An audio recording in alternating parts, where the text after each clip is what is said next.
I set first Stream himself blackboarding underground with Mauler strat, followed by Josh later beating Ouch, Quad and Bloody Puddles with the same strat. So I was trying to figure out what exactly made it so good, so I'm making this video to explain what makes the Mauler strat so good. I'll link their videos in the description in case you haven't seen them. To better understand the strategy, I analyzed Josh's gameplay and tried it myself on Ouch without any support tiles to figure out what this strat was weak against. I also later tried it on other maps to see how different maps affect the strategy. I'll start by taking a look at Mauler's stats. With a passive buff from a high level Jones, it has 35 pierce, 6 ram damage and 19 MOAB damage with the 130 crossbar. For a tile that costs under $2,000, this is insanely cost efficient. These numbers can be doubled with Jones level 20, which I'll elaborate more on later.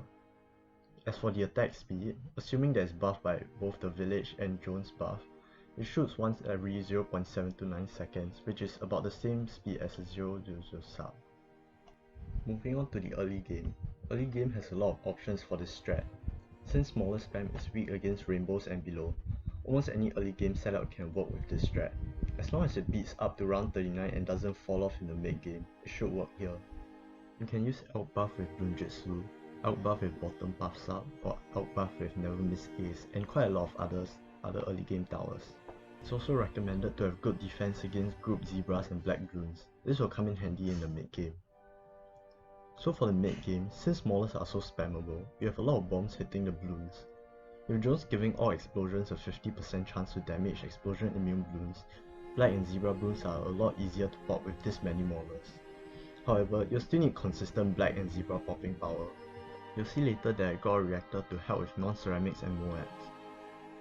Burning Stuff was also quite good with dealing with ceramic rounds such as round 63, 76 and 78. With just one hit on the ceramics, it can apply a burn effect, which will last even after the ceramics pop. This can help with popping explosion immune layers as long as the burn effect lasts throughout. It can also help build into shattering shells, which will be really useful later. Downdraft is also really good with catching stray bloons throughout this round, both in the mid game and late game. It also helps separate its ceramic waste on round 63, 76 and 78. The only tough mid game rounds are 63 and anything from 75 to 80.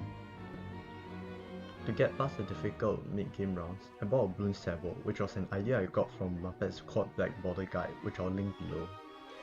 Buying Sabo for round 75 to 80 is really good. Since you aren't restrained by the need to save up for an expensive tier 5, you can start by buying your support early. Aside from those few rounds, mid game should be relatively straightforward since all you're doing is just spamming Molar. So here's the part where I explain what makes Molar so good. They are this good just because of how cheap they are.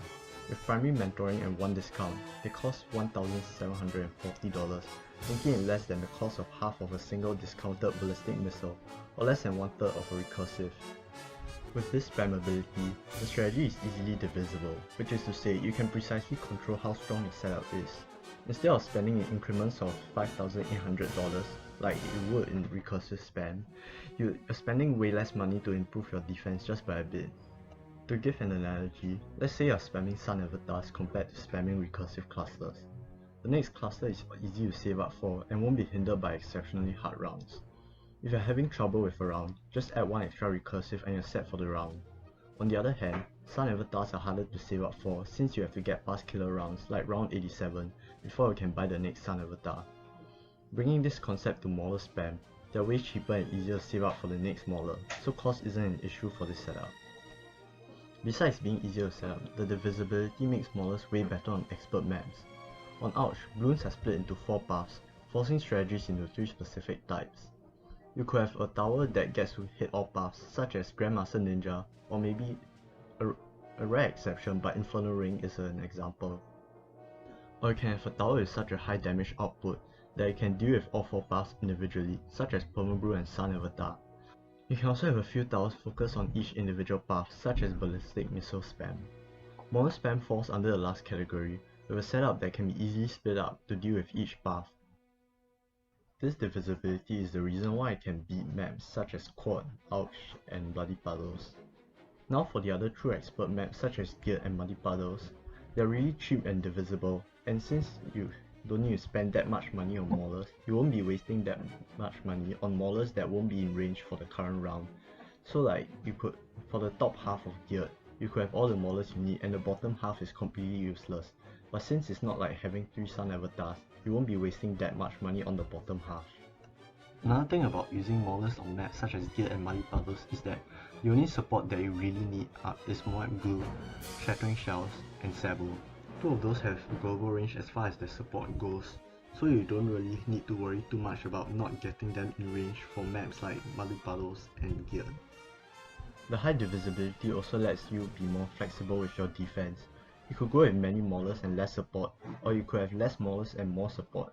This lets it retain viability on different maps. You'll see later that I used that strat on high finance despite high finance having very little space for it to spam maulers. Having a really high range also helps maulers in being an effective spam strategy. Since spam strats take out a lot of space, buying the next mauler means getting it in a worse spot than the previous one. They'll eventually be out of range of the track, so the massive range circumvents that problem. It also helps that across buffs, primary training, and drones can increase the range by quite a bit. Anyway, for late game, from my run on outstreams with maulers, but no support, I noticed a weakness against DDTs, fortified ceramics, and the bat. To counter this, I initially tried glue holes for the fortified ceramics, but noticed how much more effective a shattering shells was. It's way more consistent than glue holes, taking a lot of load off of your defense. The weakness against DDTs also isn't a major issue since you can easily buy a Sabo or 2 for around 95 and 99. The weakness against the bat can also be easily resolved with MOAB assassins. They're cheaper since you already have maulers to build into assassins, and they have a synergy with drone's level 20 ability. By resetting cooldowns and doubling damage, the bat can be easily bought with enough assassins. Assassins are normally bought when you have all your needed support towers since they don't help much with the other rounds.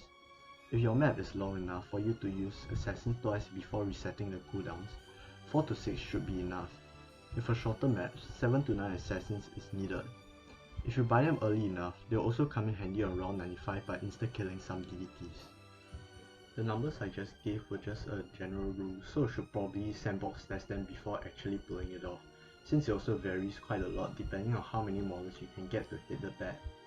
FPS and damage can also be doubled with drone's level 20 ability, which lasts for 10 seconds before going on cooldown for the next 70 seconds.